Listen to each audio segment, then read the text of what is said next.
He wants to be known as the bad man, so, you know, it just reminds me of a cartoon character, you know. He spent a lot of time in incarceration. Basically, he wasn't reading good books, he was reading comic books in his incarceration.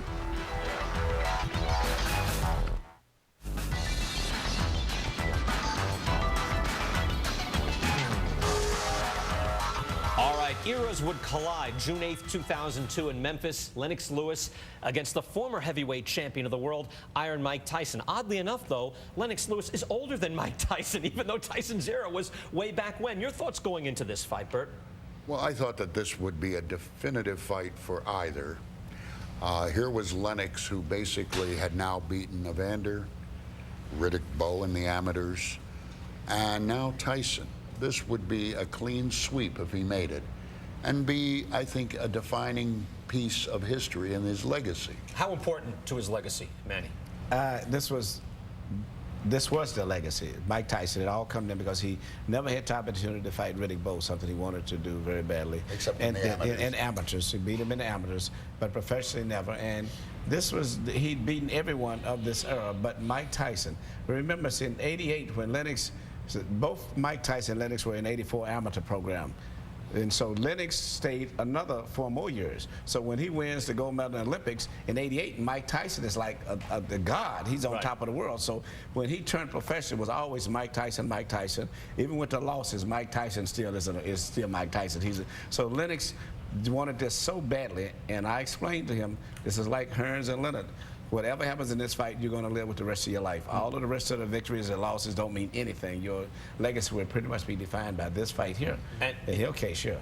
In the pre-fight news conference, right here, well, not right here in New York City, but in Manhattan, Bert, you were there, I was there. Do you think Tyson was trying to get out of this fight by doing this? I don't know what he was trying to do. I think that somehow, some way, somewhere, remember he's screaming from the stage. He snapped, he goes over. I think he got out of control because there was a little pushing before I saw him bite him. I mean, old rugby player, I can see what's going on in the scrum. That's why I'm missing 2 fingers. And I saw him bite him. Ray, what's your take on that? When a fighter attacks a guy at a news conference? Well, yeah, it's real because nobody wants to take a chance of blowing the fight. You know, if Mike Tyson, you know, said, "Oh, that was a fake," no, man, you don't need any more build-up for that particular fight.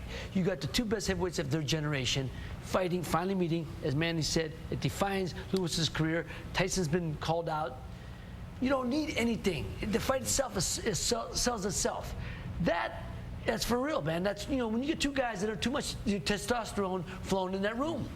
Tyson went out, and Mike, you know, he does, you know, Mike's like the train wreck mentality. You can't help but watch. You know, you don't want to look, but you can't help but look. That was a train wreck. And so, you came out and did that, but I'll tell you what, he was lucky he didn't catch Lennox, and good thing Lennox, and when he threw that punch back, didn't hit Mike.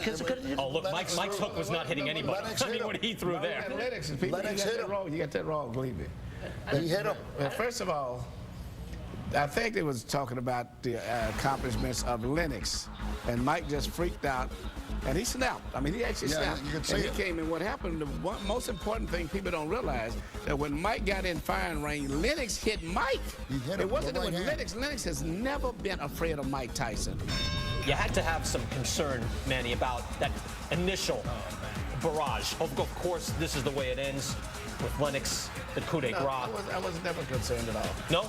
Not even those first 45 seconds? Never had any. There were 2 uppercuts in that first. There were 2 uppercuts in that first round by Lennox that almost decapitated Mike.